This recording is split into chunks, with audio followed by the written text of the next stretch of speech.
Hi, and welcome to the lecture on some basic notation and background as part of the regression class in the Coursera Data Science Specialization. My name is Brian Caffo. I'm a professor in the Department of Biostatistics at the Bloomberg School of Public Health here at Johns Hopkins. The class is taught with my co-instructors and colleagues here, Jeff Leake and Roger Pang. In this lecture, we're just going to cover some basic definitions. These are things you probably already saw in the prerequisite for this class in the statistical inference part of the Coursera Data Science Specialization. However, because they're so fundamental to regression, we're going to cover them again anyway so they're fresh in our minds. I'm going to try and minimize the amount of mathematics that's required for this class. However, for those that are interested, with the appropriate caveats before starting to go through them, I'm going to cover some of the mathematics. I'll also have some more advanced lectures that I'll put on YouTube and some other outlets for people who are interested in the very high-level treatment of this.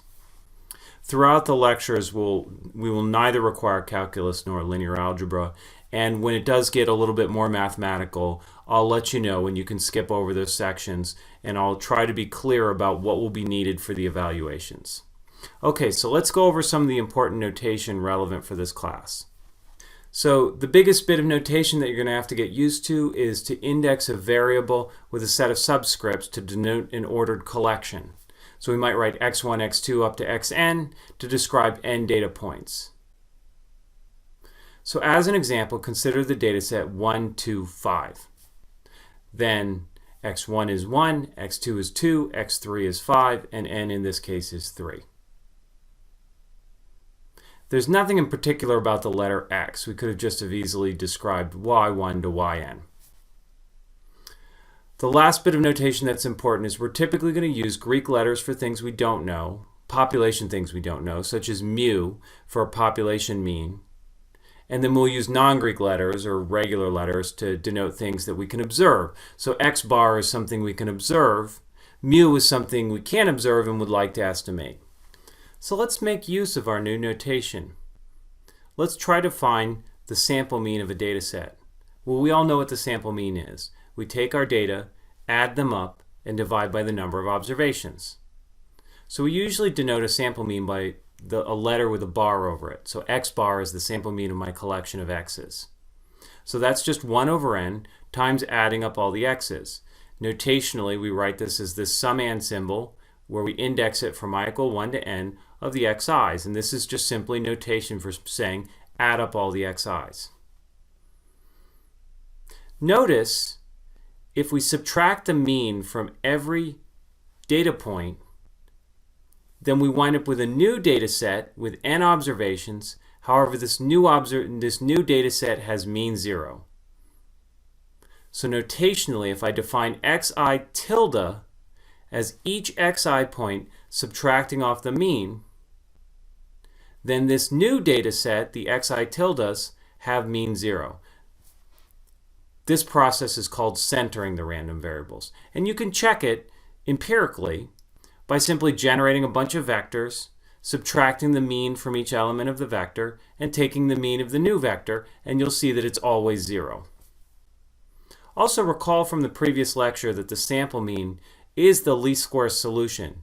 So if we want to find the value of mu that minimizes summation xi minus mu squared, then that mu works out to be x bar. Since we talked about means, let's talk about variances. The variance is usually denoted by s squared, and I give the formula right here. 1 over n minus 1 summation xi minus x bar quantity squared. This is nothing other than basically the average squared deviation of the observations around the mean. There's a shortcut formula which I give over here. The empirical standard deviation is simply the square root of the variance. And it's nice to work with standard deviations because the variance is expressed in whatever units x has squared, whereas the standard deviation is just expressed in the normal units of x. Another interesting fact, kind of related to not unlike centering, is scaling.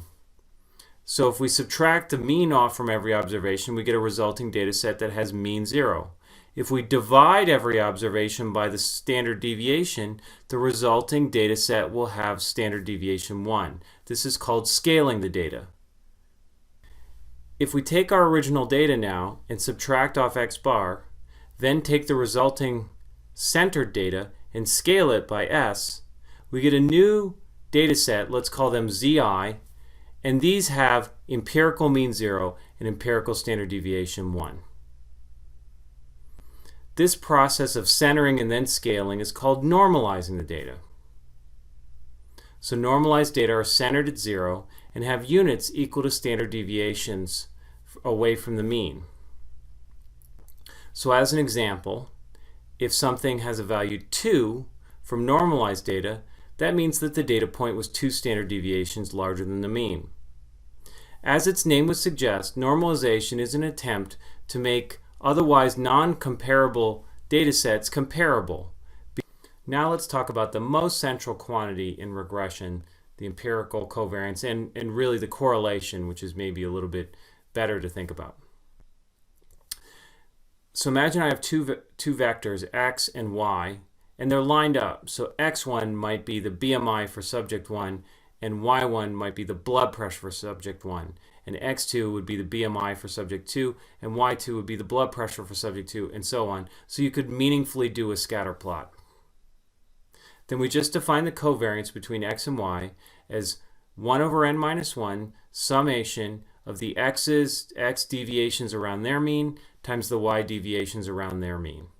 I give a shortcut formula over there.